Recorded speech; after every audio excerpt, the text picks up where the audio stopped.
Hey everybody, Riot Mort here, joined by Riot Static, and it is time for the patch 11.7 rundown.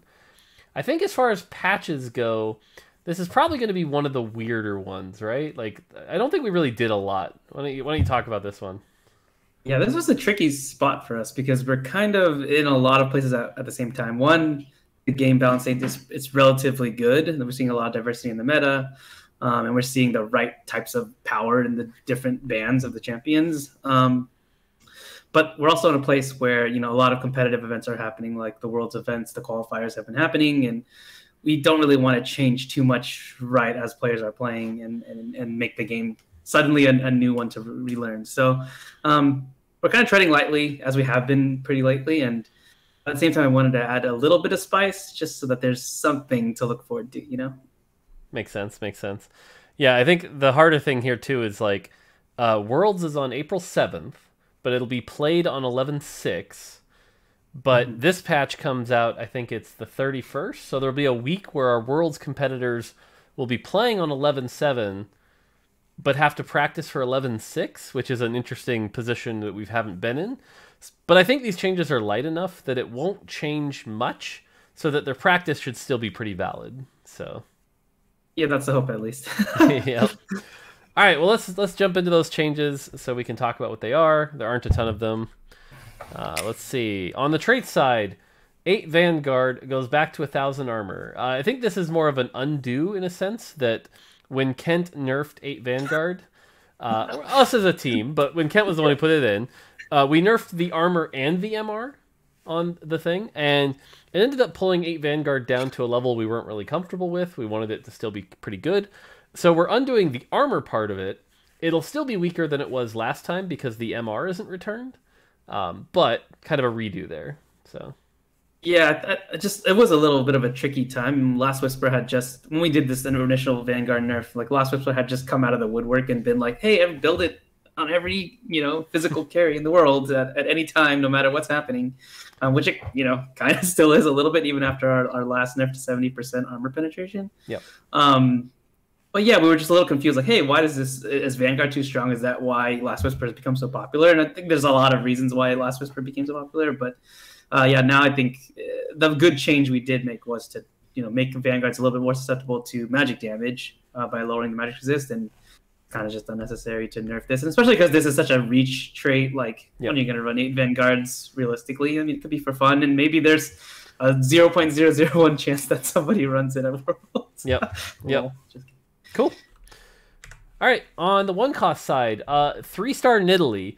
Now I think players' reaction when they see this is like, "Oh God, are we back to patch 11 point? What was it, 4, where Nidalee was dominating?" And I don't think that's the case because of the change we made to her targeting paradigm. But interesting to see another Nidalee buff here. Yeah, she was just in the data. She was the only one cost kind of lagging behind later in the game. She's actually does pretty well in the early mid game. We see a lot of high level players using her as like a transition unit, holding Last Whisper or whatever other AD items often, or even spell power items if you need it to be. I think it's just a small bump in case you want to chase after 3-star Nidalee.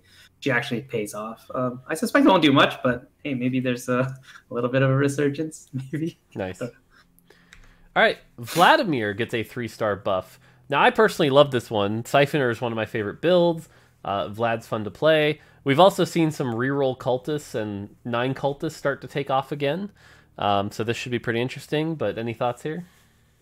Yeah, I mean he's a character that's very strong for a lot of reasons in the early mid game. Like his sustain is just so powerful in those slower fights, and cultist is just amazing in the first half of the game.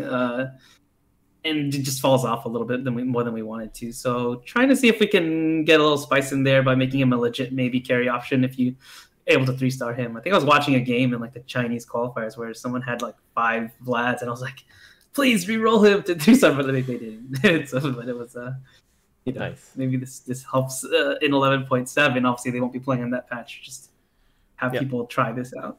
Nice. Cool. All right, 3 costs. We have our first change that isn't just a 3-star buff. I'll admit I'm a little scared of this buff, but I'm also excited by this one, especially with everyone playing Fortune right now. But I think this change is hilarious. Darius damage fall off will now go down, and I think we actually went pretty light. Like there was a moment where we almost shipped 3-star being 0% fall off, which would have been pretty crazy. But this should definitely make Darius 2 and 3 quite a bit better, actually. Yeah, I mean, it's hard for me to gauge because I think we played it internally at 0% at 3, and it was like actually insane.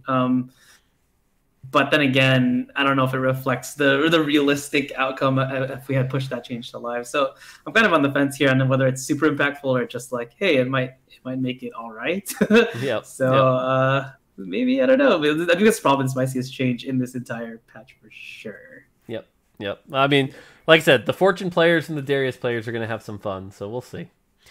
Aurelia, this one's pretty crazy. Aurelia 3 gets a buff, but it's now a 5-second disarm. That's a long disarm. Yeah, I mean, I think it's really cool for sets to have kind of like these counter champions. Like if you happen to 3-star Aurelia, it would be cool. Like, yay, like, you know, she's really good against attacking compositions. There was originally like a slightly more aggressive version buff in the end, but I didn't really want to. Again, we were talking about the difference between the Worlds patch being played on 11.6 and the live patch being 11.7. I didn't want it to suddenly be like, now Aurelia is actually such a good champion that you're like basing your entire strategy around her.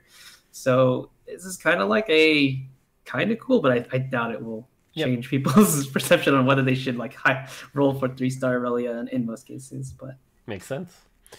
Yumi 3 now heals 90% of your missing health base, which basically is like, welcome back to full health. If you can get a Yumi 3, I think she's going to be very strong. Though, to be honest, I don't actually think this changes that much. Like, she'll be stronger and cool, but like, she's not going to carry your comp by healing it to death, so, you know. Yeah, I honestly, the number was so close to 100% that I was like, maybe we should just do 100%, but then like it just seemed a little absurd, so it's like maybe we don't. It's similar to Aurelia. There was originally like a slightly more aggressive buff to her attack speed too, but Spirit is already kind of played, and I was a little bit worried that, and also like, you know, there was also maybe a slight resurgence in Vanguard Mystics with the recent buff to Nico. I was a little bit worried that maybe it actually might impact the patch a little bit too much, and if she was buffing attack speed as well and creating a real win condition among her team. So try to play it a little safe, and who knows if it doesn't move the data much, there's always 11.8. So yeah, I just hope this like it leads to some funny moments where like, you know, there's some YouTube video of like, I can't kill this cat, it's flying around. Let's see, Blue Buff Bramble Dragon Claw Yumi. Go, YouTubers, go. All right, cool. Forecasts. I'm just going to cover all of these in one big swing here because they're all basically the same thing. Aatrox 3 gets a damage buff. Cho'Gath 3 gets a damage buff. And Sejuani 3 gets a damage buff. What are the thoughts here?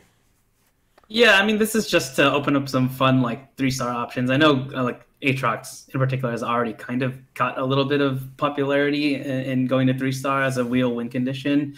You know, we're trying to just make sure all the forecasts, and you'll see even coming up with Shen, have a more legit way of actually just, like, carrying a game on their back if you can hit a 3-star on forecast, because that's just really difficult. So Aatrox was already up there, like I said, but not nearly as close as, like, to, like, you know, Aurelion Sol, Morgana, like, Kale. Those were all, like, the most dominant forecast 3-stars, and just trying to catch up all these other ones to make sure that they actually have a legit chance of winning games. So yeah, I think Cho and Sejuani in particular, it's nice to see this just because hitting a 3-star with them often was like, cool, I still am going to lose, you know. So yeah, Seju's buff is large, but she was so far below the other ones that I thought it was going to be reasonable. The Sejuani one's especially funny to me because it's like, I don't think we've ever done an 8x spell scaler at this level, but you know, it is what it is. Yeah, it's kind of like a transformer thing. It's like, oh yeah, I'm like a CC'er, and now it's like, now I kill you. Yep. So. Yep. Awesome. Okay, speaking of which, okay, the Shen one. This is a crazy change, and I think we need to explain this one a bit. Do you want to take it, or you want me to do it? Yeah, I can explain it. It's actually, it was the thing that confused me when I first worked on him. So Shen, like a lot of our shielded units, will actually, you know, once he casts his spell and he has his shield on, he won't like be able to build mana again until his shield is gone, right? Either it's broken or it runs out of time. And of course, we made a change like way back when at the beginning of this set where he would have a longer shield and taunt duration. So that was kind of tied to that 8 seconds you see on the screen right now. But what that did was also means that he would not be able to build up mana for 8 seconds. It was kind of all tied together. And so now I kind of divorced the system. So his mana lock will only last 4 seconds at all-star ranks. But then at 3-star, basically, he can start generating mana about halfway into his shield, assuming you can try to break it. His shield is like gigantic at 3-star. It's like bajillion. So I'm hoping this actually makes it so that he can actually, get multiple taunts off and maybe be a little invincible, maybe? I don't know. Yeah, I mean, the fact that he'll be able to generate mana continuously might be a big buff here. Now, the alternative here is like, this might just literally do nothing, right? And it's like, well, yeah, Lee Sin still kills it, Set still kills it, whatever. But at least it's not like a slight downgrade and should at least be kind of cool here. So be interested to see if anyone tries it. But yeah, Shen 3, not as terrible. So yeah, Shen 3 is like, at least in the data, just for people that are curious, like he barely even shows up. Like people just don't. Players just, and rightfully so, just never chase it because it doesn't actually win you anything. Yep. Yep. All right, Talon. Talon buff. This is the other non-3-star one. What's going on here? I think this is arguably maybe the other most impactful change, along with the Darius change, because we're not just buffing only 3-star Talon, but actually buffing his base a little bit. He's just always been slightly underneath all the other carries in terms of effectiveness. Like if you see, it's like, Trend, Olaf, Aesol, Kayle, those characters are all like in a really tight band in terms of power and just have Talon sitting there just slightly below them. So just trying to give him a little bit of more impact. And especially at 3-star, he's actually, I see him a lot, being 3-star a lot, but he's actually not that powerful compared to some of the others that are 3-star.